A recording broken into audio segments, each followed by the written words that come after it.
Muy buenas tardes a todos. Hoy nos encontramos en compañía del profesor Francisco Fanol Flores Villa, quien nos honra con su presencia y ha tenido a bien someterse a este interrogatorio que hemos preparado para tratar de que ustedes conozcan un poco más a nuestros profesores, a nuestros referentes de la academia y en especial para aquellos estudiantes que no hayan tenido aún la oportunidad de pasar por las manos de tan distinguido catedrático.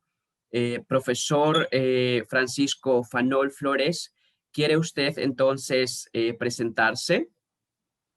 Bueno, como no, yo soy Francisco Fanol Flores Villa, buenas tardes. Soy profesor en la universidad desde el año 1987 y me gradué en la Universidad de Panamá en el año 1985. Entonces, yo hice trabajo de graduación en Derecho Internacional Privado bajo la dirección del profesor Bután. Y entonces después he tenido un periplo de varias salidas a estudiar fuera del país de cursos de posgrado y eso. Y entonces, bueno, he estado en España una temporada y bueno, he estado en otros países también y ahora mismo soy doctorando en la Universidad de Alcalá de Henares, que estoy terminando la tesis para ya cerrar ese ciclo. Pero obviamente que no se puede quedar uno tampoco estudiando toda la vida. Entiendo, profesor. Excelente. Quisiera que nos comparta un poco sobre el motivo por el cual usted decide, profesor, estudiar la carrera de Derecho. Coméntenos a ese respecto, por favor. Bueno, yo en la secundaria puedo mencionarles que yo decidí tomar el bachillerato en letras, porque en esa época en que yo era alumno de secundaria, los bachilleratos estaban especializados. Ahora se supone que es diferente, que usted se gradúa de todo y después usted elige qué quiere estudiar. Y entonces yo, bueno, como fui pasante desde muy temprano, porque mi señora madre es abogada, yo era el que me encargaba de hacerle la mecanografía de los escritos con esas antiguas máquinas manuales. Y por supuesto, antes de graduarme de la secundaria, yo subí esas escaleras de ese viejo Palacio de Justicia que ahora el presidente de la Corte quiere reivindicar para que se lo devuelvan a la Corte. Entonces, obviamente que yo esas escaleras las conozco, obviamente que yo las subía y las bajaba llevándole a mi mamá algunos papeles. Entonces, entre otras cosas, aparte de que a mí me gustaba mucho la literatura y la parte de leer mucho, siempre dicen que el que se mete a estudiar Derecho tiene que tener grandes gafas o anteojos porque obviamente usted se va gastando la vista de tanto leer. Entonces, Así como yo es. estaba más orientado hacia la parte esa, digamos, de lo que es la literatura, la lógica, yo me metí en letra. Claro, yo hubiera podido perfectamente hacer ciencias, pero bueno, eso me hizo conocer a más gente de la escuela donde me gradué, porque obviamente que me cambiaron del grupo donde estaba yo en cuarto año, me pusieron en quinto año en otro grupo, así que ahí hice otras amistades que han quedado para toda la vida. Entonces, muchos de mis colegas, incluso de mis compañeros pues, de graduación de la secundaria, muchos que se quedaron en ciencia estudiaron después Derecho. Hay un par ahí que puedo mencionar que son muy conocidos, como el licenciado Héctor Infante, que yo me gradué con él en el IJA, y hay otros abogados por ahí de otra, claro, que estaban conmigo en letras y hay también otros que se podrían mencionar que han resultado buenos abogados. Entonces, obviamente que parece que no era tan importante que yo me metiera en letras para estudiar derecho, pero ese fue mi accionar y esa fue mi decisión. Ok, profesor, se lo preguntaba porque siempre recuerdo cuando estábamos en las jornadas de inducción, pues que nos formularon la misma pregunta a los que estábamos en ese momento por empezar la carrera hace 3 años. Y Correcto. pues obviamente que a veces no sabemos tampoco qué contestar exactamente porque muchos entramos quizás movidos solo por el interés, la curiosidad, pero no con un fundamento elaborado. Entonces, en base a eso, pues era mi inquietud de saber qué lo llevó a usted a estudiar derecho y no otra carrera, como hubiese podido ser el caso. Muy bien, muy buena pregunta. Y por supuesto, esas fueron mis motivaciones. Claro, a veces en este tipo de situaciones, como usted bien lo menciona, mi distinguido amigo, a veces uno no está tan seguro, porque ya cuando usted le va agarrando el gusto, ya va cambiando la cosa. Es más, yo tengo un par de anécdotas. Uno de mis hijos, el menor, todos estudiaron en la tecnológica e ingeniería. Entonces, mi hijo menor se metió a estudiar ingeniería industrial y después de 10 años de haber estado 5 en la tecnológica, pues se metió en la UDI que porque quería trabajar, decidió estudiar Derecho. Es el que va a heredar mi biblioteca. Entonces, imagínese usted cosa que le pasa a cada uno. Entonces, Sí, toda tiene su vida fue ingeniero y resulta que después se cambió y ahora va a ser abogado y a punto se graduó. estupendo. Tiene bastantes libros que heredar, ¿no? En caso de que no haya muchas más cosas en el patrimonio, por lo menos libros, Exactamente. profesor. A ver, entonces, usted comentaba antes que hizo su tesis de licenciatura en temas de derecho internacional privado. Esta fue entonces su elección. Entiendo que después, años más tarde, usted decide también impartir esta asignatura o tiene la oportunidad de impartirla. Así es, y sobre todo por la motivación de que la aprendí, la estudié, hice un curso de especialización después que me llevó también a reforzar o aprender algunas cosas que yo no sabía de derecho internacional público. Entonces, realmente que yo llegué con esa ilusión y también un poco con el impulso del profesor Gilberto Bután, que él quería que sus alumnos destacados volvieran a la facultad a darle un poco a la universidad, porque él siempre ha sido así amplio y en el tema académico, él siempre ha pensado de esa forma. Porque obviamente que él quiere tener, como él los llama, hijos putativos, pero son hijos putativos académicos, es decir, gente que lo reemplace a él en un futuro cuando ya le toque retirarse. Igual a mí, yo creo que en estos 30 y tantos años que tengo yo de ser docente, claro, el problema es que entré muy joven, hombre, entré a los 25 años. Entonces, bueno, eso ya me Veo ha que está, quitado neuronas y me ha quitado un poco la vista, ¿no? Pero, veo que está advirtiendo de que no es tan mayor, ¿no? En la contestación a su... Ok, ok, no, exactamente excelente. este año cumplo 34 años de ser docente porque yo entré en 1987, en esos tiempos que Panamá estaba en crisis. Exacto. Que incluso una de mis anécdotas es que yo demostré que tengo vocación, porque yo resistí desde 1987 hasta 1989 a los finales, ya después de la que vino la invasión, trabajando gratis. O sea, yo era asistente ad honorem porque se suponía que no había dinero para pagarme y que la universidad no me podía nombrar. Entonces ya me nombraron en 19, a mediados de 1989. Así que yo aguanté casi 3 semestres sin cobrar.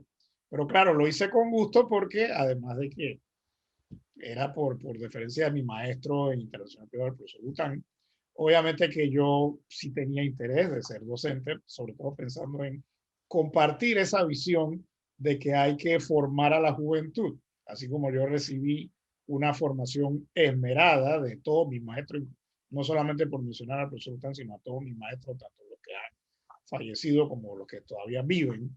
Obviamente que nosotros recibimos una buena formación en la universidad. Entonces, obviamente que yo quería colaborar. Entonces, ese fue mi espíritu, no solamente porque el doctor Bután me lo pidiera o me insistiera que yo lo hiciera, pero sí, o sea, yo descubrí que tenía esa vocación. Aparte, mis padres son educadores también. Entonces, obviamente que no me mostró claro. En esa época yo tenía otro empleo. Claro, después de la invasión, el panorama laboral cambió, que obviamente que esas cosas no las vamos a decir aquí porque no están en la lista de preguntas, pero eh, artículo 25 de la La Constitución. Constitución.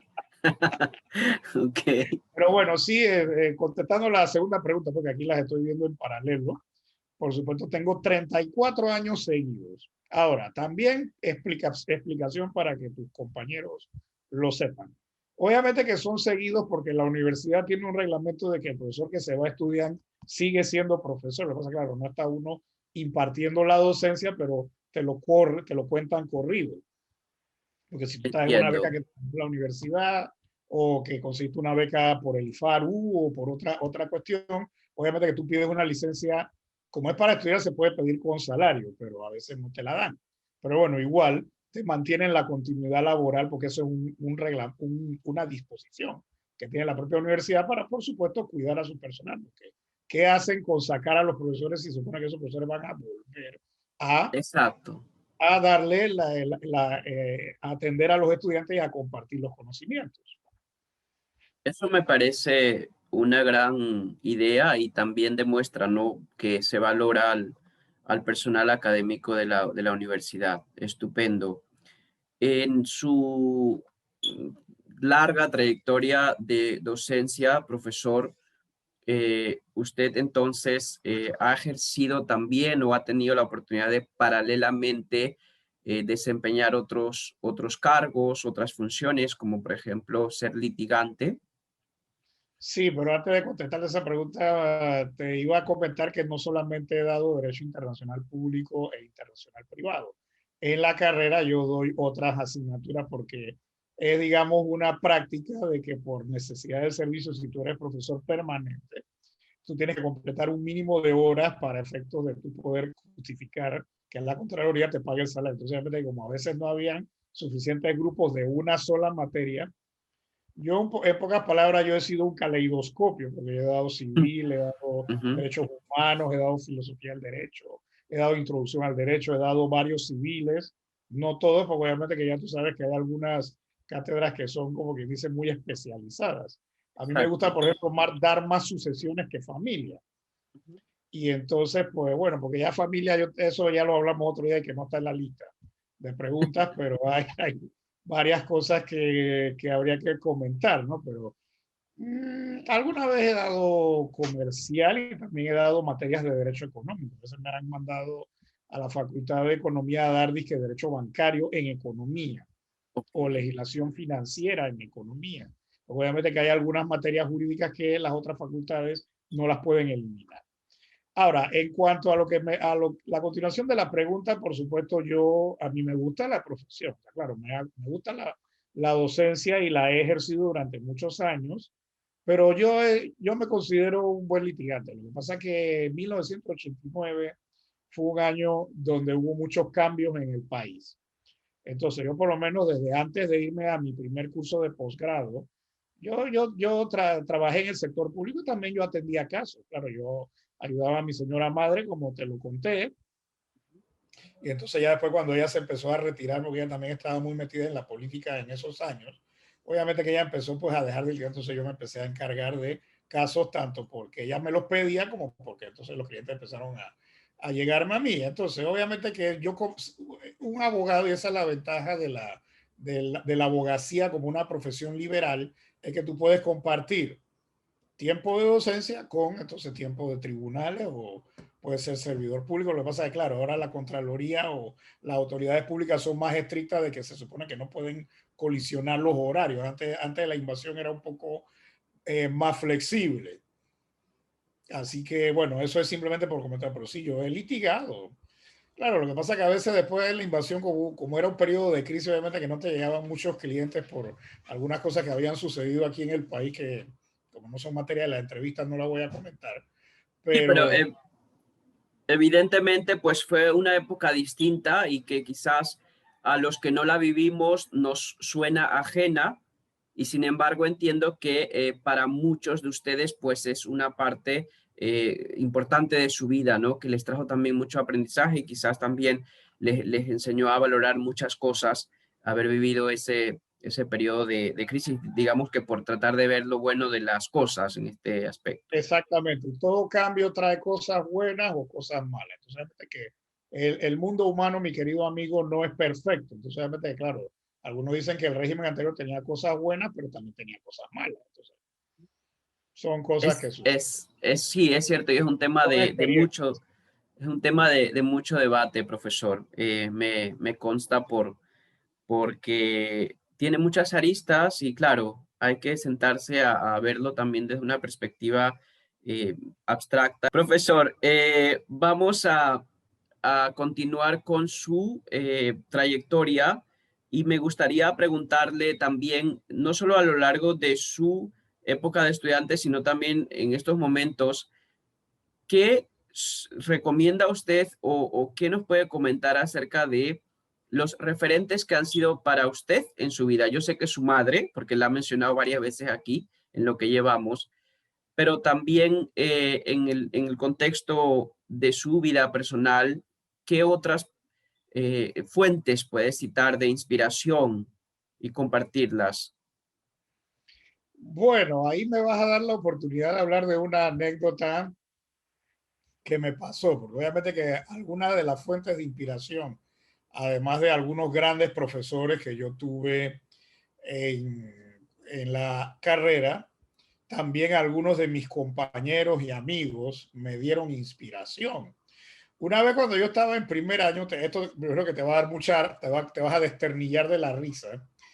En el primer año, tú sabes, bueno, lo que pasa es que, bueno, tú sí lo viviste porque tú ya fuiste estudiante antes de la pandemia, ¿no? Sí, Se supone que todo el que llega, porque es una tradición un poco anglosajona, siempre hay una fiesta para darle la bienvenida a los rookies, a los novatos. O sea, siempre hay las novatadas. Entonces, se supone que de las estudiantes de primer año se hace un concurso, entre comillas, de belleza o de simpatía, de que para ver cuál es la reina de las novatadas. Entonces, yo era un chico, por decirlo así, no quisiera parecer arrogante al decirlo, yo era muy académico, entonces obviamente yo me la pasaba, yo iba hasta los sábados a la biblioteca.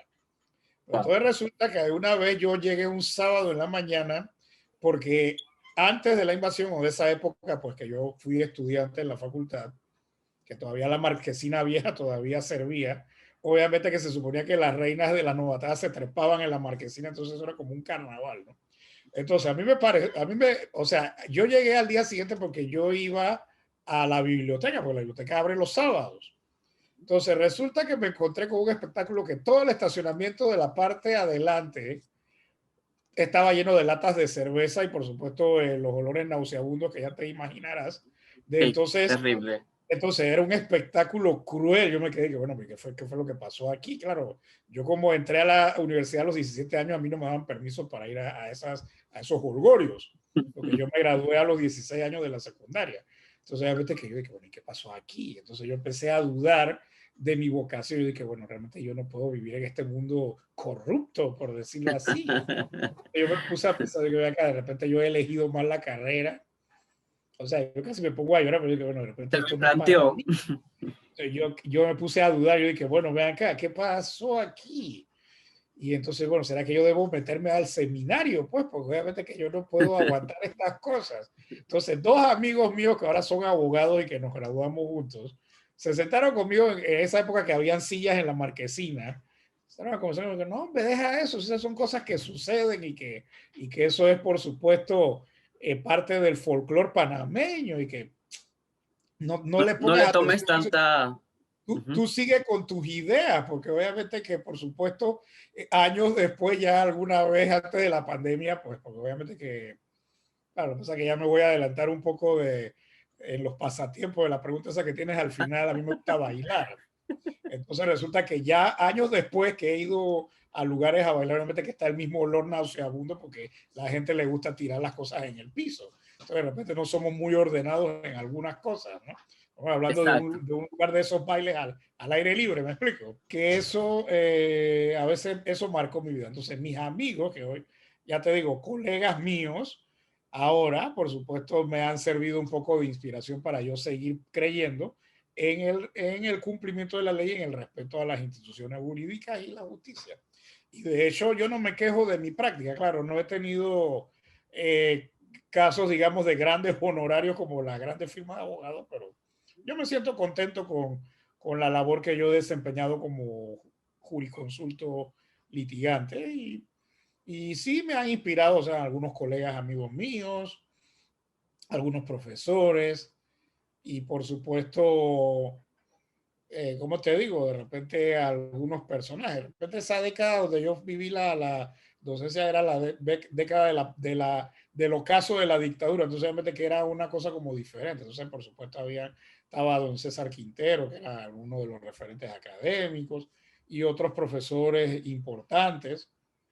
Y entonces, claro, yo he tenido mucha influencia y por supuesto estoy satisfecho de ser abogado, no me quejo de eso.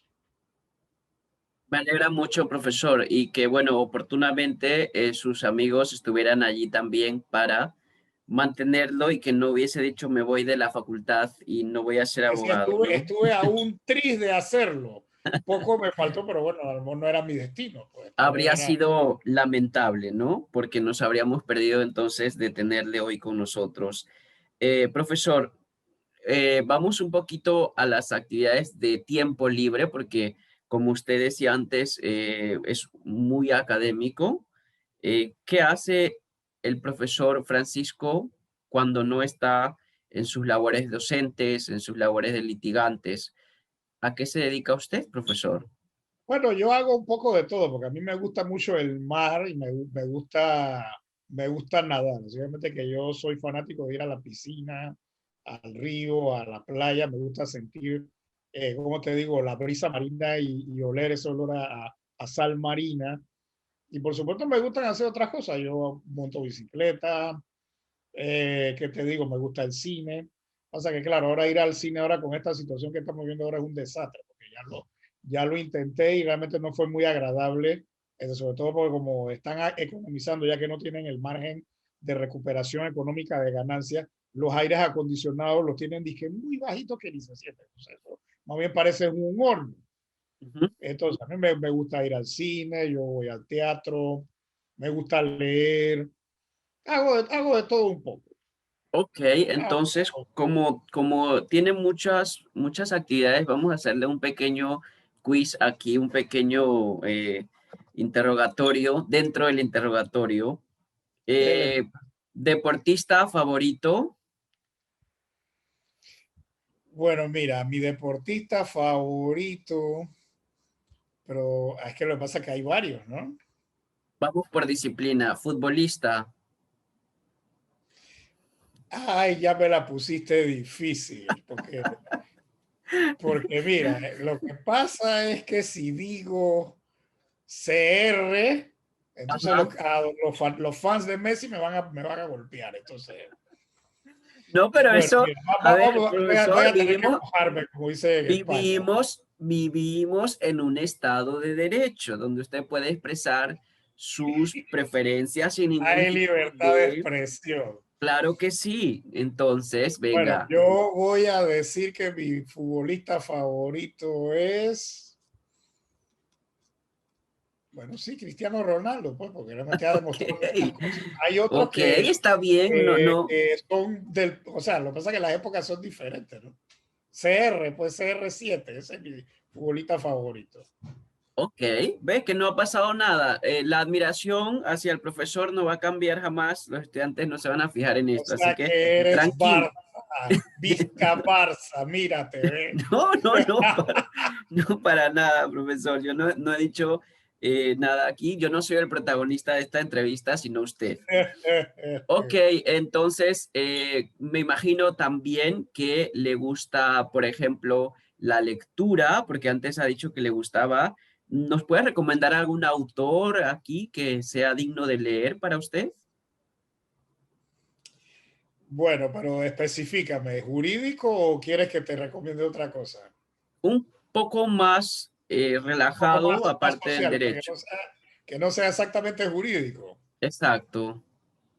Bueno, es que me voy a poner nacionalista. El panameño que no lee a Rogelio Sinán, Ujú. o que no lea algún poeta panameño, o sea, tú tienes también que conocer un poco tu realidad, aunque por supuesto no se puede obviar que hay que leer a García Márquez, o sea, no solamente por la cercanía del tema del país frente al nuestro, sino que obviamente que García Márquez, por supuesto, es un referente de la literatura. Exacto. Pero Está yo digo bien. que yo divido mi respuesta en esas dos partes. Primero, nacional, obviamente que hay que leer a algún poeta o algún autor nacional que ya dije que se supone que es Rogelio Sinán, que es el mejor novelista que Panamá ha tenido en su historia y ha sido reconocido internacionalmente, claro. No ganó premio Nobel porque no era su espacio, pero de los más destacados novelistas que tenemos nosotros, Rogelio Sinán. Entonces, autor internacional, desde luego, García Márquez. Porque obviamente que uno tiene Perfecto. que, por lo menos, no olvidarse de algunas cosas, ¿no? Exactamente. ¿Le gusta mucho el cine? ¿Qué actor le llama la atención o qué tipo de, no sé, coméntenos. Bueno, mira, obviamente que a mí me gustan las películas históricas realmente. Ujú. No te voy a venir con un cliché hollywoodense porque no lo voy a hacer, pero hay que decir que Hollywood ha hecho algunas películas interesantes históricas. Por ejemplo, a mí me gustó mucho esa donde fue, que se llamó la traducción al español Enemigo al Acecho, que fue Jude Ok. Law con, ¿cómo se llama esta muchacha? Rachel Weisz y Ed Harris. O sea, que era una película, que era la primera vez que Hollywood le hacía un homenaje a un héroe de guerra soviético. Obviamente que ellos nada Ah, más han tirado y que películas, y que para ellos, pues. ujú. Entonces, obviamente que yo creo que esa película fue magistral, aunque no ganó premio Nobel, pero me parece que es una buena película, porque relata, claro, quitándole los adornos del romance y el drama, relata situaciones que fueron de verdad históricas que pasaron. Entonces, Es, ujú. un actor así, que referente, es que cuál te puedo decir, o sea, la cosa está complicada porque también tenemos que ver el cine europeo, o sea, obviamente que me has metido en un problema serio ahora. Porque, No, ¿qué te puedo profesor, decir? A es, mí me gusta Gerard Depardieu, las ok, películas que él ha hecho, películas en Hollywood y también ha hecho películas europeas. Y excelente, actores, sí. Mónica Bellucci, en fin, hay mucho que decir. Bueno, pero eso está bien. Toma en cuenta que este espacio no es malintencionado en ningún aspecto, solamente es considerar sus preferencias, conocerle un poco más de cerca, porque obviamente en clases no podemos tener esta oportunidad, ¿no? De ponernos a conversar sobre otros Correcto. asuntos, aunque en Y entre algunos paréntesis, contextos, Messi es un excelente jugador, entre paréntesis, para los de ajá, Pizca pasa. ok, está bien, ¿ve? Eso Messi es también. excelente, o sea, nadie puede decir que Messi Nadie no es puede excelente. negar, exacto, nadie puede negar la técnica, ¿no? Entonces, está bien, nos sentimos todos conformes entonces. Claro, y Eh, fíjate tú, te agrego otra cosa. Mira, yo soy un fan del tenis, me gusta ver, claro, no lo juego, pero me gusta ver al zurdito Nadal. Pero bueno, Djokovic esta vez le ganó. Pero realmente yo pienso que Nadal sigue siendo mejor que Djokovic. Y ahora que Federer se va a recuperar. Yo me acuerdo ajá, cuando yo estaba en España de ver ese juego en Wimbledon, porque claro, no ajá, tenía otra cosa que hacer que estar metido viendo televisión. ajá, 5 horas, esos tipos no pudieron, bueno, ganó Nadal al final, pero lo que te quiero decir es que, por supuesto, ellos tienen muchos referentes deportivos. Incluso ellos tienen una, exacto. una chica muy bonita que es levantadora de pesas, que se llama Marín, o sea, una mujer muy guapa y que levanta de que 75 kilos de pesa y ha ganado Ujú. medalla olímpica. Entonces ellos tienen de todo un poco. Así es, sí, destacan en muchas disciplinas deportivas.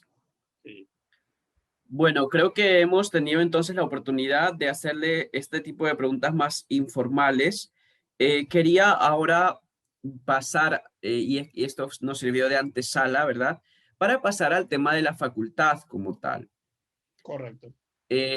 Nuestra casa de estudios, profesor, eh, tiene mucho que, digamos que, sentir de orgullo por tantos logros, por tantos años de academia, por la labor incesante de tantos profesionales que han pasado la batuta a lo largo de generaciones. Creo que todo el mundo debe sentir respeto por ello, ¿verdad? Sin embargo, como siempre digo, todo es mejorable, todo se puede de alguna manera llevar a más, ¿no? Quiero que nos cuente su parecer respecto de lo que la facultad necesita acometer o lo que la facultad necesita llevar a cabo para que mejoremos aún más. Muy bien. Precisamente mi deseo de incorporarme al cuerpo docente fue un poco motivado, aparte pues de las influencias que ya te he mencionado, fue un poco motivado con un deseo de mejorar algunas cosas que en mi época pasaban. Porque, por ejemplo, a veces estábamos con esa vieja doctrina de la piedra y el huevo y la clase magistral, y de que entonces los estudiantes no podían aportar nada. Entonces, por eso era que yo si los domingos, si la biblioteca hubiera abierto los domingos, creo que yo hubiera estado ahí, también porque yo no tenía muchos libros tampoco.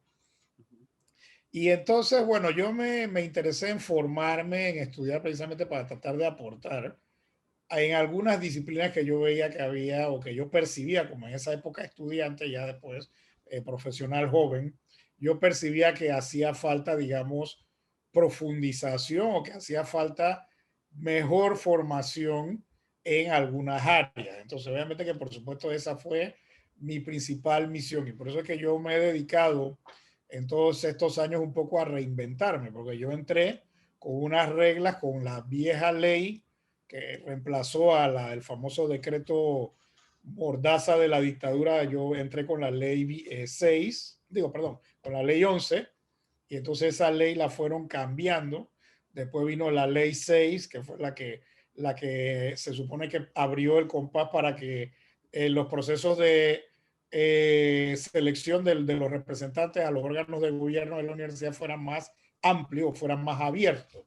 Entonces después vino la nueva ley, que es la que tenemos ahora, la ley 24. Yo me he tenido que ir reinventando, porque los requisitos que me pidieron a mí para yo entrar a ser docente ahora ya son totalmente diferentes. ¿Por qué? Porque se supone que la universidad está con una meta de mejorar, sobre todo en la parte del personal, porque esa es, como bien decías tú, esa es la puerta de entrada.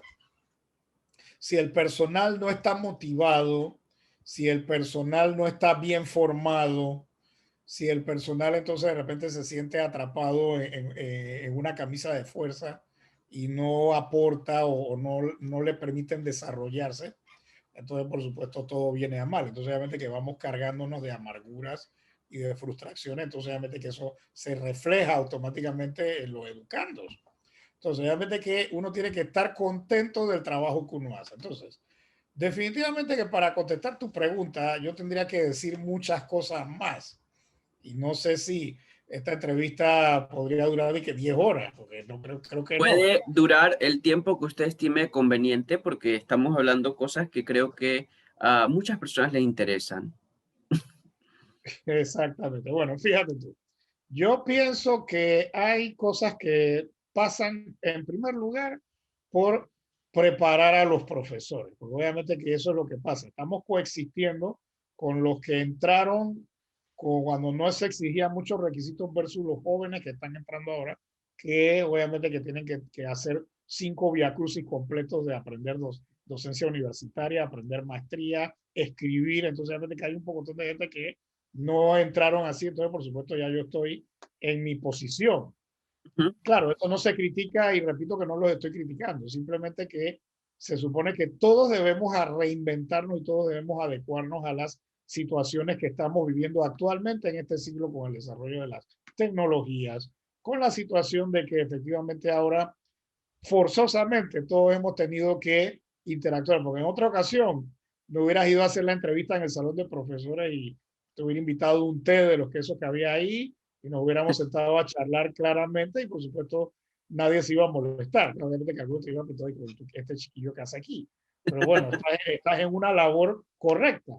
Pero lo que te quiero decir es que por supuesto uno tiene que adecuarse a los tiempos. Entonces, si en mi tiempo, obviamente que había que meter más libros en la biblioteca físicos, ahora lo que tenemos que hacer es tratar de ampliar la red de la universidad para que los estudiantes puedan incluso en sus móviles, perdón, en sus teléfonos celulares ver su material de estudio. Pero obviamente que por supuesto es más fácil poder difundir el conocimiento y difundir la información a través de los sistemas informáticos, de las redes tecnológicas. Entonces, obviamente que tenemos que enseñarle a esos profesores que todavía pueden dar un poco más de sí. Hay que enseñarles que, bueno, tienen que aprender cómo poder compartir mejor sus conocimientos. Eso tal vez es lo que nos está un poco fallando actualmente, porque claro, yo nunca diré que no lleven más libros a la biblioteca, porque la biblioteca hay que seguirla mejorando, porque la biblioteca es un tesoro, es un depósito de la cultura nacional y universal. Entonces, por supuesto que a la biblioteca hay que seguir llevando donaciones de libros, pero Ujú. también hay que darle la facilidad a los investigadores y a los estudiantes para que puedan entonces tener más acceso. Entonces, obviamente que ahora la universidad se supone que nos metió en el tema de las bases de datos, pero a veces está pasando que nada más dejan que los profesores seamos las que usemos EBSCO o el libro, y entonces los estudiantes es todo un ritual para que un estudiante pueda accesar un Accesar. libro de él. Entonces no tiene lógica. Y a los profesores nos lo están diciendo, nosotros le estamos diciendo al estudiante, pero usted lo tiene que hacer también. Entonces tienen que facilitarle la contraseña al estudiante para que lo puedan hacer. Entonces yo pienso que en esos Exactamente. desfases es que tenemos que enfocarnos, no solamente con la parte de llevar libros nuevos a la biblioteca o la parte de hacer el mantenimiento y el remozamiento de la infraestructura, obviamente que ya data de mucho tiempo y efectivamente el paso del tiempo acaba. Sí, Entonces, profesor, por favor, yo entiendo que en efecto la renovación no solo es estética, ¿no? exacto. Sí, sino también interna. Y claro, la Universidad de Panamá en general, usted que ha estado en otros países y ha tenido la ocasión de estar en estos campus tan bonitos, claro, hay una gran diferencia, ¿no? Desde el punto de vista de la estructura, cuánto no hay que mejorar, porque yo he escuchado comentarios de que esto parece una cárcel, si lo ves de fuera parece es la joyita. Hay gente que se expresa en esos términos de nuestra casa de estudios. Y claro, Por la cerca perimetral. sí, exacto, y hay algunos edificios que son antiguos y tienen una estructura definitivamente peculiar, pero no es descabellado aspirar, me imagino, desde el punto de vista de infraestructura, a una facultad o una universidad más al estilo de lo que es la UTP, que sí es una universidad más moderna, que sí es una universidad panameña y con unas estructuras muy bonitas y pública también, ¿no? Entonces, claro, desde este punto de vista, yo creo que todos podemos estar de acuerdo. Ahora, en el cambio interno, que es más difícil y que evidentemente es más importante, porque podemos estar debajo de una casita de palmas y aprender mucho, y podemos estar en el Palacio Imperial en el Hofburg, en Austria, y no aprender nada, ¿no? Dentro de las infraestructuras tan bonitas. Entonces, me alegro mucho por sus comentarios sobre estos retos la era de la digitalización y de las TICs, que tenemos que estar cada día más atentos a ellos y más pendientes de lo que es el nuevo material, las nuevas publicaciones que se realizan, que es la única manera de tener acceso a imagen en estos tiempos de pandemia. Entonces, ojalá, como dice usted, pues se pueda mejorar la accesibilidad para nosotros también tener la oportunidad de adentrarnos en esos contenidos que día a día se van poniendo a disposición del estudiante. Sí, y en ese escenario, ese es uno de mis sueños. Obviamente que yo estuve en varios campus en España, obviamente que estuve varios años. Y obviamente que yo aprendí algo, por ejemplo, allá en Andalucía, cuando llegué en la primera ocasión que estuve en la Universidad Pablo de Olavide. A mí me llamó algo mucho la atención. Por ejemplo, la cafetería es una cafetería de lujo y está en el primer edificio. Entonces, obviamente que es una hilera de edificios. Entonces, otra cosa que me llamó la atención, claro, no se siente ningún mal olor ni nada. Entonces, obviamente que ahí tú puedes comer, tomar vino, cerveza, puedes comer lo que quieras, emparedado. O sea, tú pides lo que quieras y Dios te lo hace. Ujú, Porque me ujú. imagino que está concesionada, me imagino. Sí, Pero obviamente que estos son temas que a veces hay que explicárselo bien a los estudiantes porque no vayan a pensar que uno quiere elitizar la universidad, porque no se trata de eso, lo que se trata es de mejorar en muchas cosas. Entonces, otra cosa que a mí me llamó poderosamente la atención es que todos los profesores, tanto los catedráticos como los que ellos llaman los asociados, que son, por ejemplo, estos litigantes, como algunos profesores que ustedes tienen su oficina, nada más vienen, o sea, están más en los tribunales que están metidos, hasta los profesores que son así que no son full time o permanentes de la universidad, tienen un despacho. una oficina, Cierto. tienen un lugar donde ellos pueden llegar a la universidad, sentarse a escribir o a no tener que estar sacando, como te digo, Profesor. sacando de su recurso personal Ujú, de su oficina o su despacho ujú. para que está bien. Entonces, obviamente que a veces muchas de las dificultades que han sucedido en la Facultad de Derecho y también en las otras, es que a veces como la universidad ha estado tan cercada con las limitaciones presupuestarias, que obviamente que por supuesto realmente en el campus que tenemos ahora no hay espacio para eso. Entonces, Claro, precisamente, claro, claro. eso no es por elitizar, porque obviamente que yo sé que hay algunos compañeros tuyos estudiantes que de repente no les gustan que uno hable de estos temas, pero realmente nosotros deberíamos pensar en grande, deberíamos pensar en un Sí. campus nuevo, más Ujú. cómodo y no solamente para la Facultad de Derecho, sino que sea para toda la facultad y que se pueda dar sostenible, así como tú pusiste el ejemplo de la UTP que tiene unos jardines muy hermosos y que obviamente que todo está bien estructurado y los edificios no tienen rajadura o qué sé, pues claro, yo soy los expertos en ingeniería, ellos nos podrían ayudar a nosotros en el asesoramiento de dónde podríamos conseguir unas hectáreas, Ujú, que por ujú. supuesto se ponga tal vez un sistema de transporte para que los estudiantes que no tienen medio de coche o automóvil puedan llegar a donde está. Pero realmente nosotros tenemos que pensar en eso, porque hay que ser honestos. O sea, actualmente, por supuesto, no hay espacio adentro del campus para meter nuevos edificios. Lo que hay que hacer, como tú bien lo estabas mencionando, por supuesto, no dejar perder los edificios emblemáticos y por supuesto que hacer una especie de proceso de mantenimiento, porque no es solamente pinturita, es el mantenimiento para que los edificios no se pierdan, porque claro, también hay que aclararle a esos que mencionan estos temas de que el asunto es que realmente esos edificios de forma de joyita, es que la construcción se hacía en esas épocas así de la década del 50, del 60. Obviamente que la construcción en Panamá ha ido variando porque las técnicas han ido cambiando. Cambiando. Entonces, eso es lo que también está sucediendo, de que por eso es que a veces, por eso fue que le quitaron los asientos a la marquesina nueva esa que se hizo, porque claro, me imagino que fue que no los incluyeron en el presupuesto. Entonces hay un poco de gente que dice, ¿y dónde están los asientos esos que habían ahí que los estudiantes se podían sentar y que esperar al profesor? Entonces, obviamente que claro, la estructura da para poder calzarlos, pero eso hay que hacer otra licitación, porque si no, no se puede hacer. Entonces, yo pienso en grande y por supuesto no es una situación de elitizar la universidad, pero sí tenemos que salir de, digámoslo así, de las limitaciones que tenemos y decirle al Estado, bueno, aquí la universidad pública está comprometida con seguir dando buena educación, entonces necesitamos que nos dé las facilidades y que no le anden recortando el presupuesto a la universidad, como siempre pasa.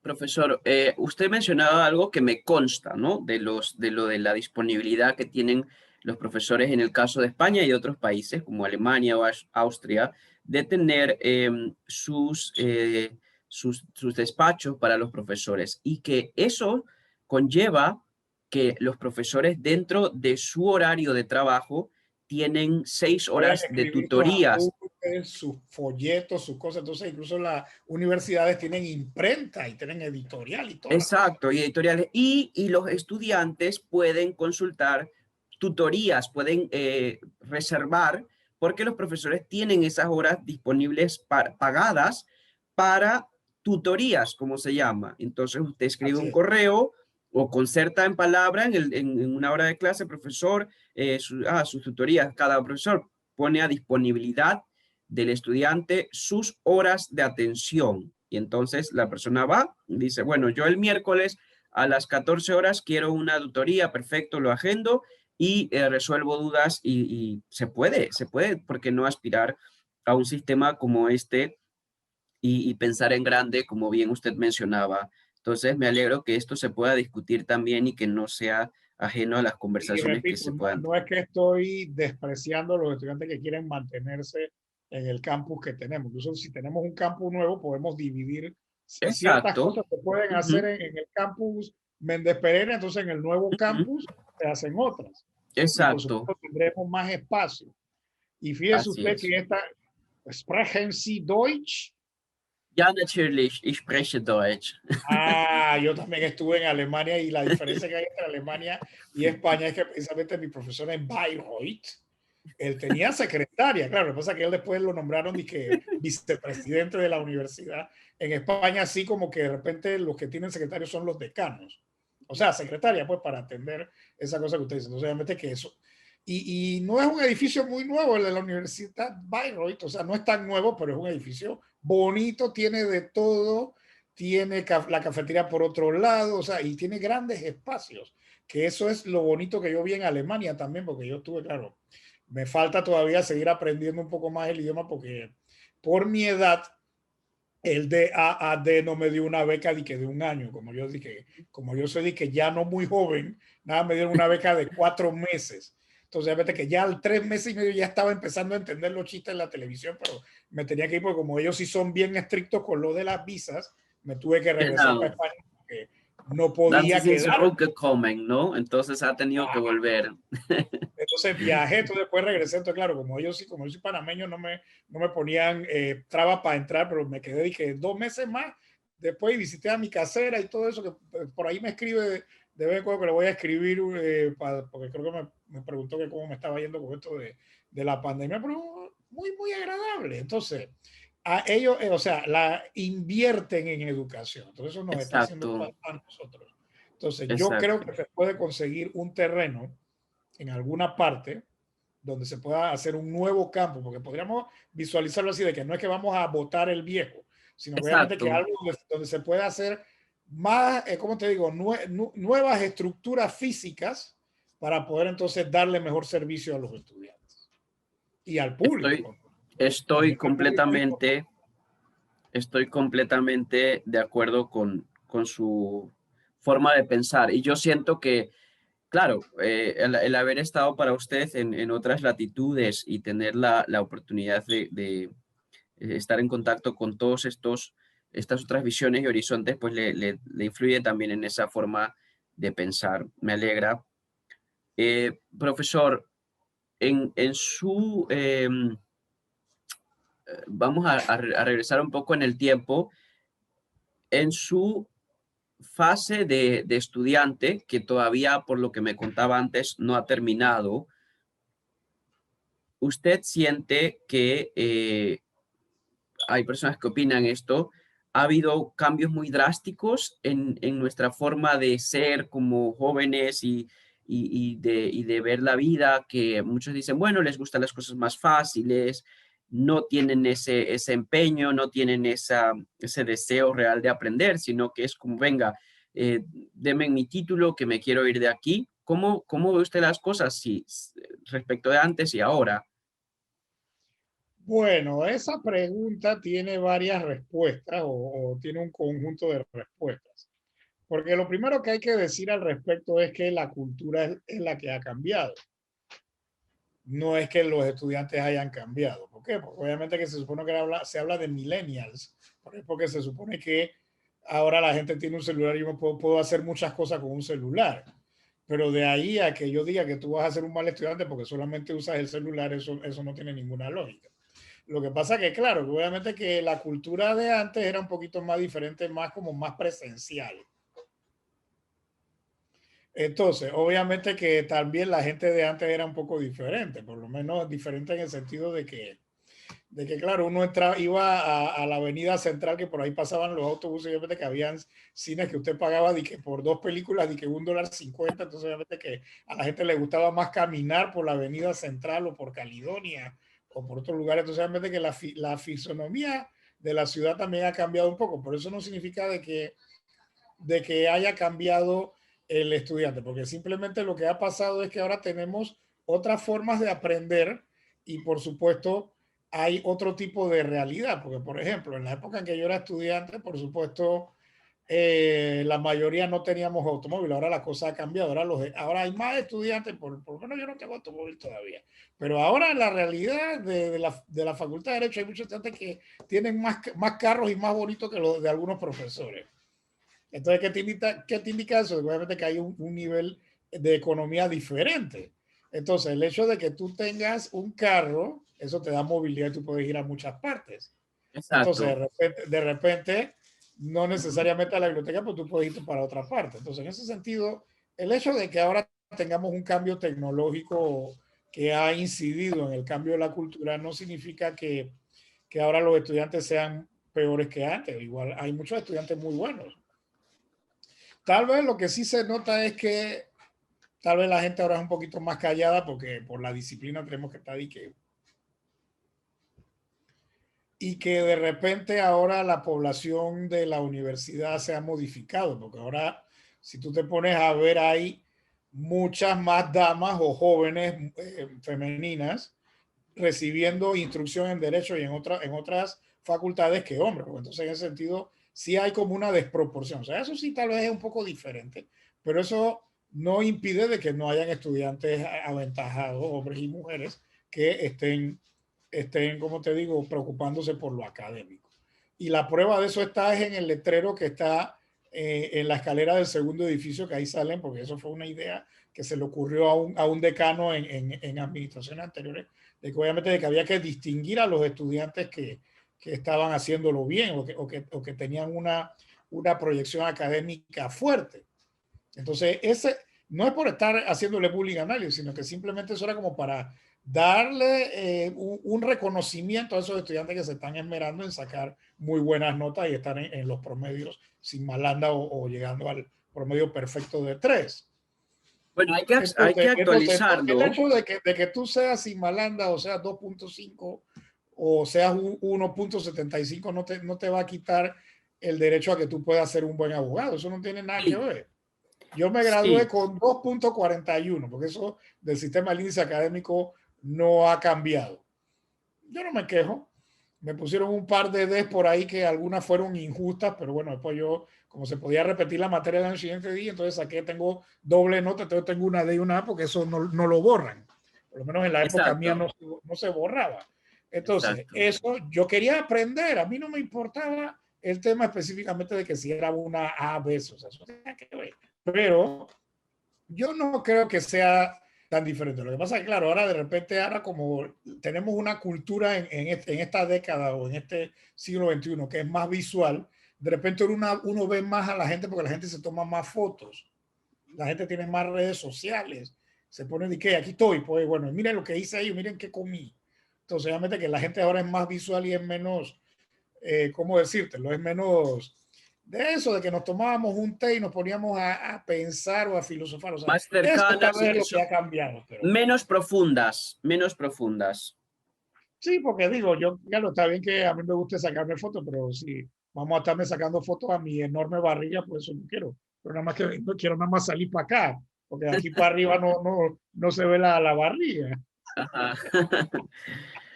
Profesor, en el caso de los nuevos investigadores, a veces, eh, a veces nos puede entrar la impresión de que todo está dicho ya o escrito.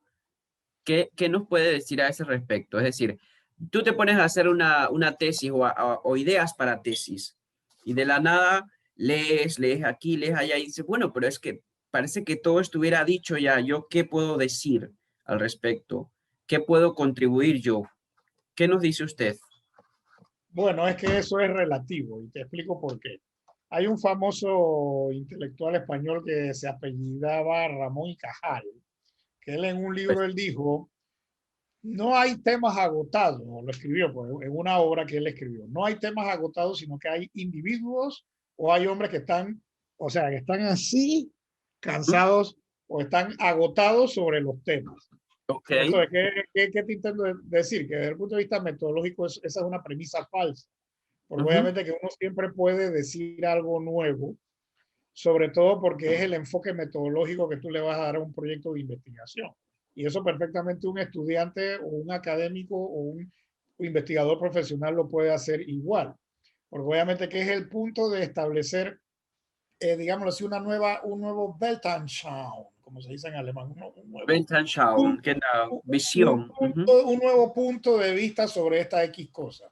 Algunos estaban a favor antes, entonces tú, bueno, yo voy a dar así como Feyerabend, en contra del método, yo, bueno, yo voy en contra de estos tipos, porque soy anarquista. Entonces, obviamente que eso es una decisión del investigador. Entonces, en ese sentido es falso eso de que no se pueda aportar algo nuevo, porque eso va a depender de tu deseo. Obviamente que tú tienes que buscar, bueno, tienes que analizar, tienes que pensar cuál es el enfoque o el punto de vista que tú quieres plantear en ese trabajo. Entonces, obviamente que es tuyo, claro, obviamente que ya después, si la comunidad científica te reconoce, bueno, está bien, pero obviamente que alguien tiene que decirlo. Si igual Copérnico se tuvo que esconder, porque obviamente que tú firmó con un nombre falso el libro, porque obviamente que tenía miedo de que lo quemaran en la hoguera. Y a Exacto. Galileo lo regañaron, pero bueno, no lo quemaron porque el tipo dice que se arrepintió, pero igual dijo, Retractó. de Pulsi mueve, porque de todas maneras se sigue moviendo, entonces claro, ya eso era Ajá, como algo, como Galileo era, digamos, de que un niño bonito o era alguien que estaba, ¿cómo se llama? En eso, que era pues miembro del establishment, no lo iban a quemar en la hoguera, pero exacto. simplemente es una cosa de que, bueno, de que le pidieron que hiciera el acto de contrición y lo hizo, pero bueno, dijo, expulsi mueve. Entonces, en ese sentido, yo pienso que eso no es así. O sea, uno siempre puede aportar algo, y sobre todo en derecho, que la ciencia jurídica tiene el problema de que a veces la legislación cambia. Entonces, por supuesto, todos los libros que cambien un código o una codificación, una legislación, hay que empezar de cero. Claro, obviamente que tú puedes ver los antecedentes desde el punto de vista histórico y tú lo puedes manejar. Claro, obviamente que eso es lo que va a pasar cuando me cambien el código civil, que voy a tener que escribir todos los resúmenes de nuevo. Por suerte que eso todavía no va a suceder porque no hay voluntad política para poner un código civil nuevo, pero eso en algún momento se va a tener que discutir. Exacto. Bueno, pues interesante, ¿no? Hay entonces que tratar es de darle como más vueltas de tuercas al asunto y sacar una visión personal. Gracias por el consejo, profesor. Seguro que les va a servir a otras personas que estén interesadas en hacer tesis, meterse en el tema de la investigación. Quería también preguntarle, porque yo sé que han sido tiempos difíciles, todavía no hemos salido de ello y que muchas personas también o muchos compañeros se encuentran a veces en situaciones complejas. Hay muchos momentos durante la carrera en los que nos da ganas de tirar la toalla, por una o la razón que sea, ¿no? Y ya te conté mi Y anécdota.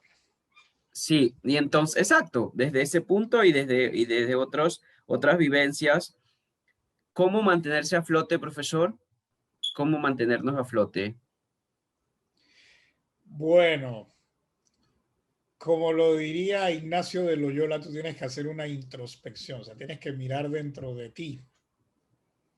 Porque entonces, obviamente, que ¿cuál es ese dínamo que nos mueve a todos? O sea, que tú seas abogado, médico, ingeniero, es tu voluntad.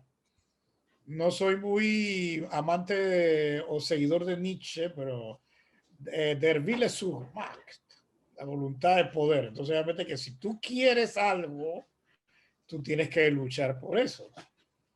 Desde el punto de vista del buen sentido, obviamente que Nietzsche hay que condenarlo por todas las malas interpretaciones que hicieron de, su, de, De su sus, obra. Ujú. de su obra, tanto la que escribió antes de perder la cordura como la otra, o la que quedó sin escribir, ha sido malinterpretado. Pero siempre la voluntad de hacer algo es lo que nos tiene que mover. Entonces, si realmente tus compañeros de esta época o los estudiantes de hace 10 años, hace 5 años, si realmente que creían en sí mismos de decir, oye, yo voy a graduarme, esa es la principal, ese es el principal combustible para no quedarse de que corto. Obviamente que si usted quiere algo y es su sueño, usted lo va a lograr. Y me Ok, voy a poner un poco al estilo de Coelho, ¿no? de Pablo Coelho. El Ujú. alquimista, ¿no? Entonces, obviamente que yo quiero ir a España, bueno, resulta que regresó a su propia tierra, pero él descubrió su camino. Porque obviamente que lo importante no es si tú logras o no el asunto, lo importante es seguir el camino. Entonces, el camino no te debe distraer. Ok, Entonces, en el camino está bien.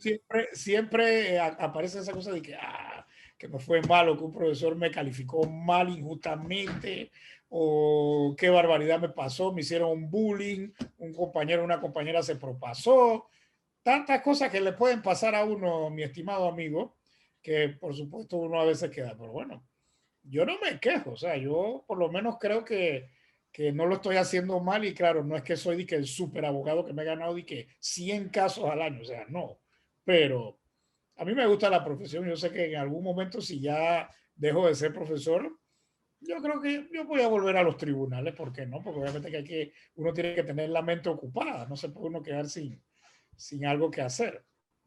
Exacto. A propósito de ese comentario, hay tantos abogados en Panamá. Yo hablaba con unos turistas europeos que me preguntaban acerca de la carrera hace unos meses y demás, y me decían que les llama la atención de que en Panamá se puede ser abogado muy fácilmente. Entonces, eh, ellos dicen, en Alemania, por ejemplo, hay pocos abogados, pero muy buenos. Entonces, parece un comentario muy etnocentrista, un comentario discriminador, ¿no? Pero no es una realidad ajena a muchos de los profesores que nos advierten de eso. Panamá tiene muchos abogados. ¿Cómo vamos a repartirnos el pastel? Bueno, una explicación de eso que te decían estos turistas, porque fíjate, lo que pasa, como es el caso de Alemania, es que ellos después que te dan, tú tienes que hacer 2 exámenes, pero obviamente que ellos lo tienen organizado así desde antes de Goethe, ellos tienen eso así, porque obviamente que Antes por de supuesto Goethe. la universidad alemana siempre fue así, porque desde que Humboldt fundó el estilo alemán de universidad, ellos son así, porque obviamente que eso es parte de su cultura. En Francia creo que también tienen que hacer un examen. España es diferente porque el problema que tiene España es que como es un pseudo estado federal con las autonomías, se supone que tú para litigar en Barcelona no tienes que pasar la barra de Barcelona o tienes que hacer el examen ahí. Exacto, Claro, tú puedes estudiar en Badajoz o puedes estudiar en Lugo o puedes estudiar en Santiago de Compostela, pero si tú quieres litigar en Barcelona tienes que hacer el examen. exacto, Entonces, realmente exacto. el sistema español es un poco parecido, primo hermano del sistema de Estados Unidos.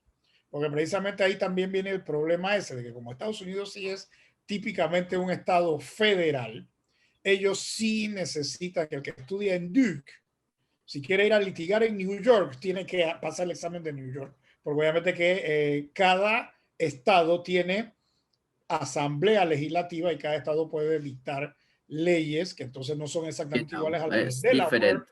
o a las de Nevada o a las de California. Entonces, obviamente que ahí, por eso es que ellos sí necesitan eso.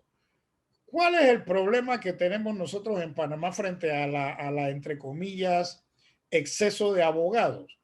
Es que la Universidad de Panamá, y eso es una crítica o autocrítica que todos deberíamos hacer, la universidad no ha jugado un papel beligerante y preponderante en la supervisión de los planes y programas de estudio de las universidades privadas que ofertan derecho. Entonces, claro, ahora la pandemia ha volteado la mesa de dominó y ahora estamos en otra situación. Ahora nosotros podríamos darle clase a todos esos tipos de las universidades privadas, porque obviamente que todos estamos en nuestras casas. Entonces, obviamente que también ese fue un error que se cometió cuando esto comenzó. Y repito, no estoy hablando mal de ninguna universidad privada porque yo en un tiempo trabajé en la Universidad de Limosa, que le llaman ahora la UDI, y trabajé también en la ULACIT, que ahora es la UIP. Yo trabajé en años anteriores allá cuando se podía, porque ya ahora como que es un poco complicado. Entonces, ¿cuál es el problema real? El problema real es que la función de supervisión que tiene que ejercer la Universidad de Panamá no se está haciendo, porque obviamente que es una competencia compartida. ¿Quién crea quién autoriza la creación de las universidades privadas? El Ministerio de Educación. ¿Quién debe supervisar la universidad? Pero no le han dado a la universidad los poderes como si fuera una ACODECO para ir a meterse allá para ver qué es lo que le están enseñando ellos a estos estudiantes.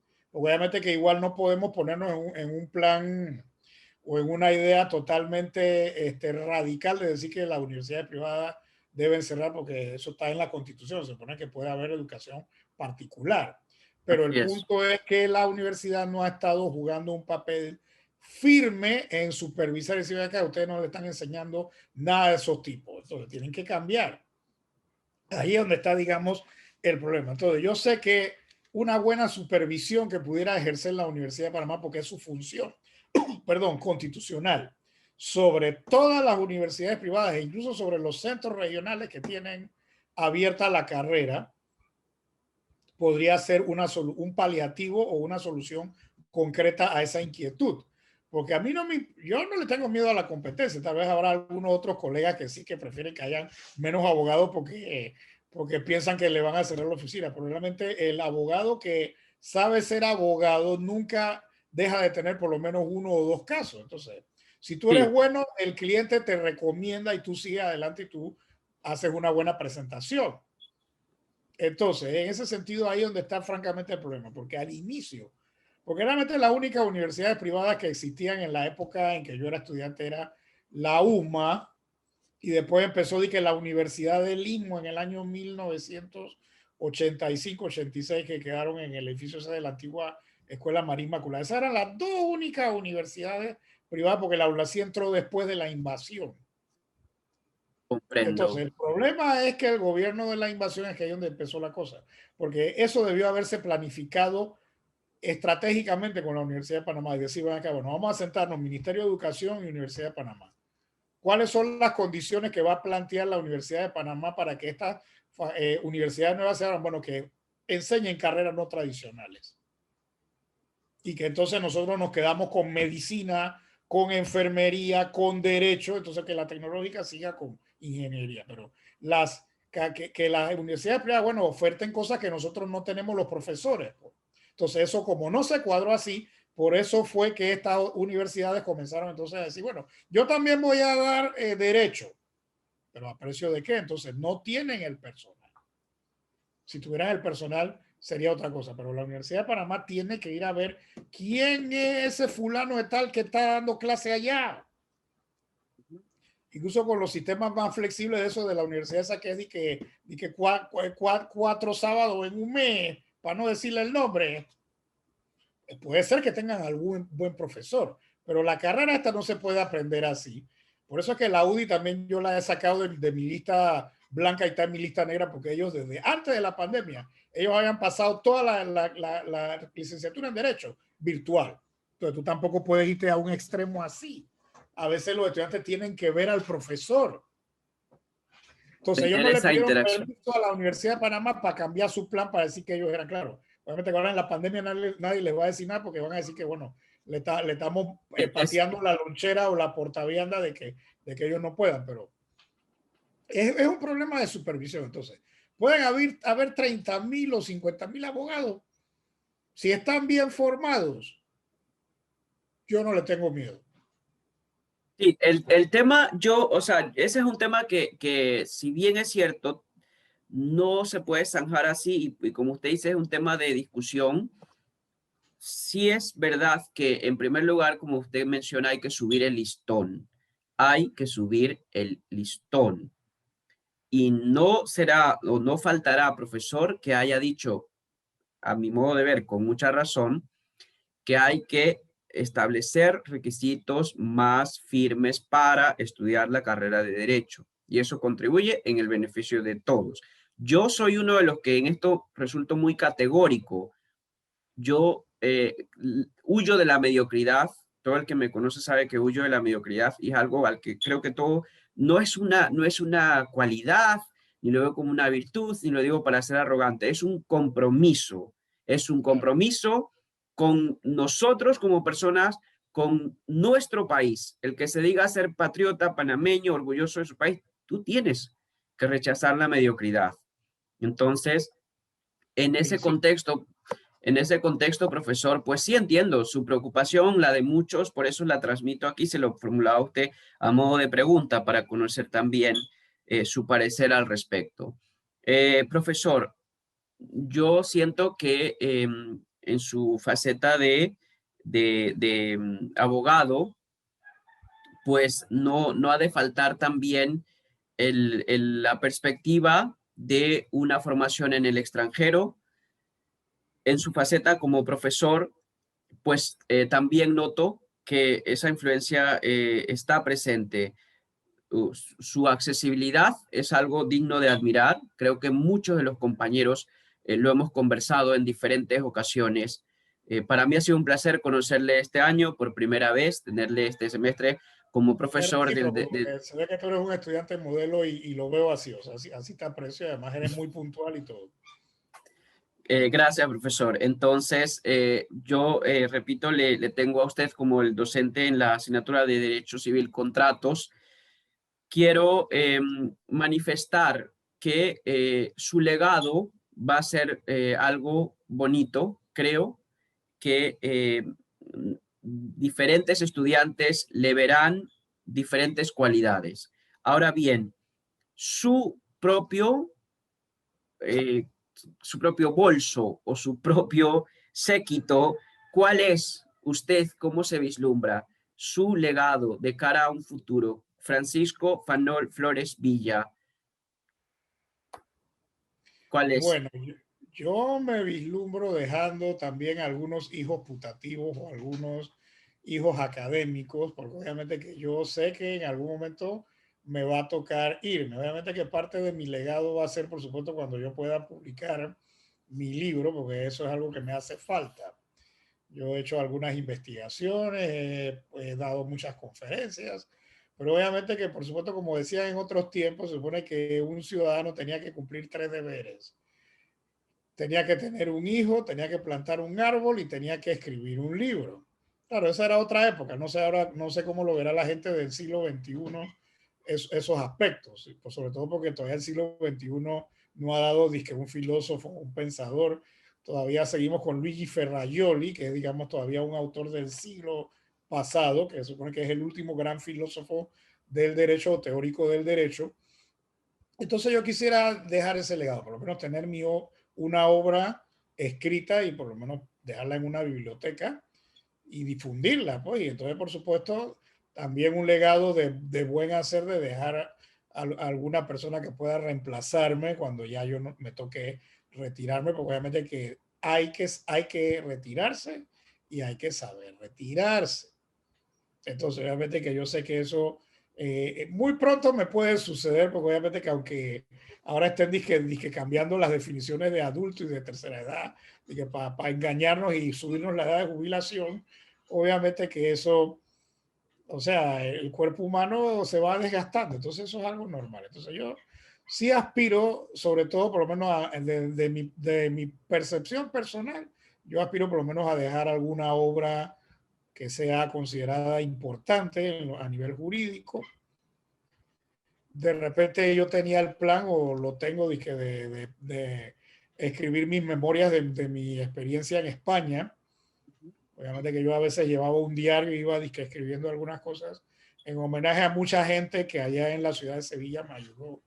De repente como algunas cosas pues de lo que yo vi, cuestiones Pasajes. culturales, sociales, ¿no? De repente, y también por supuesto acordarme de algunas personas que me ayudaron, y bueno, tengo ganas de que sea como una obra de literatura, pero bueno, eso ya ahora como que estoy en otra onda, creo que más bien tengo que enfocarme en la parte académico o jurídica, porque obviamente que dicen que ahora no se debe publicar la tesis doctoral, sino que yo tengo que hacer una obra mía que no sea la tesis, porque ahora las reglas en la universidad las están cambiando. Claro, si yo quiero, yo publico mi tesis, pero resulta que también ahora en España y en estos países tienen algunas limitaciones de que se supone que eso la universidad, como ahora se publica en línea, eso la universidad lo tiene que tener guardado y que en 24 meses hasta tanto que uno pueda que decidir publicarla uno. Entonces, obviamente que yo tengo que escribir una obra de algunas de las materias que he dictado, pues obviamente que tengo muchos resúmenes de todas, de filosofía del derecho, de introducción al derecho, de civil, de derechos humanos. He escrito algo de legislación financiera también, derecho económico. O sea, yo quiero por lo menos aportar a la bibliografía nacional y universal, dejar por lo menos algunas obras jurídicas escritas y por supuesto dejar un legado de trabajo y de por supuesto de una persona o varios hijos putativos académicos míos que asuman la cátedra, porque obviamente que la enseñanza es algo que tiene que continuar. Incluso yo puedo todavía hasta enseñar desde aquí de la casa porque ahora se puede, pues. Exactamente. Entonces, esa es mi idea y por supuesto yo sé que tengo que hacer más o trabajar más para poder lograr esos objetivos. Así que bueno, espero que el tiempo me alcance para poder hacerlo. Estoy seguro que así será, profesor. Así será y le auguramos un gran legado, muchos éxitos. Nos agrada mucho que haya dicho un sí a esta petición que le hemos formulado desde RAES para que nos comparta su trayectoria, sus experiencias, sus vivencias y darnos esos consejos también que a lo largo de la entrevista ha tenido a bien compartirnos. No, no, Profesor, yo quiero felicitarte a ti y a tu organización, porque obviamente que esto es lo bueno del mundo audiovisual. Por eso era que yo te decía que, bueno, ya dentro de 30 años, yo soy así. Bueno, espero no caer en eso de no reconocerme yo en el video. Espero por lo menos llegar a mis últimos años, pues por lo menos en buena salud, que es lo que uno aspira, ¿no? Y por así es, supuesto, yo creo profesor. que es una iniciativa loable, porque acuérdate que esto lo van a ver muchas personas. Entonces, yo agradezco mucho, sinceramente, la invitación y me parece que ha sido exquisito esto. O sea, el cuestionario muy bien escrito. O sea, creo que obviamente que hay algo de alemán ahí en ese cuestionario, porque ya ves que Sí, speak going, barefoot. yo soy muy fan de del mundo alemano parlante, profesor, O sea, así que que yo quizá. debía haber dicho Lewandowski cuando me preguntaste lo del futbolista. Mira que te estás poniendo rojo. Así que tú eres Bayern München. Sí, pero Lewandowski juega para Polonia como tal, él juega en su No, nacionalidad, acuérdense que como él pero es. ha hecho historia en el Bayern. O sea, eso te Exacto, exacto, ganó por a supuesto. Cristiano y a Messi en cantidad de goles. Así Y es. ahora que mencioné eso, yo me traje mi mochila con el escudo del Bayern. O sea que, claro, era un plástico un poco como no muy, o sea, cheaper, ¿no? O sea, no era muy Ajá. resistente. Así que ya esa mochila la debo tener guardada por ahí, pero ya no se puede presentar porque está fea. Porque no era una mochila de esas, que pues, obviamente que Alemania es un poco más cara que España, eso sí. Exacto, exacto. Y para este Sí, tipo de artículos, ¿no? sí, profesor. Pero bueno, usted ha tenido la oportunidad de vivir, de viajar, de aprender tanto y nos alegra que esté aquí en Panamá entonces para aportarnos todos esos conocimientos. Vamos a ver cómo sigue todo este sistema. Yo espero que usted tenga éxito en todas los proyectos que emprenda y que tenga el respaldo también de quienes estén a su alrededor, sus compañeros y todos le sepan apreciar y apoyar mucho. Gracias de corazón, profesor, y nos vemos próximamente. Gracias, un placer y gracias por esta invitación. Y bueno, espero haber cumplido a cabalidad las expectativas que tú y tus compañeros tenían de esta entrevista. Con creces lo ha hecho, profesor. Gracias. Gracias a ti, cuídate mucho y bueno, que tengas una excelente tarde y auf Wiedersehen. Auf Wiedersehen. Tschüss.